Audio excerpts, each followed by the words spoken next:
Alright guys, sama-samang balita sa inyong lahat. Sesma plane bumagsak sa Lingayen. Piloto at estudyante patay, no? Isang dalawang seater na Sesma plane ang bumagsak sa Litchong East, Lingayen, Pangasinan. Ilang minuto matapos itong mag-take off ngayong linggo ng umaga, March 30, ay ang bumagsak ang eroplano malapit sa airport na Sitio Aligos sa Lingayen. Lula ng eroplano ang piloto at estudyante nitong kapwa nasawi sa insidente. Dito yan sa UNTV, no? At panoorin po natin and let's get it on.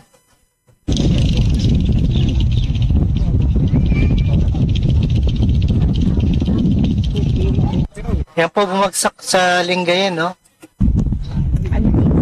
Pero sawing palad, patay ang dalawang piloto at estudyante, no?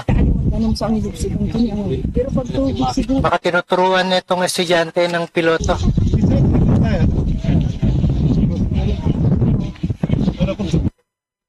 Alright.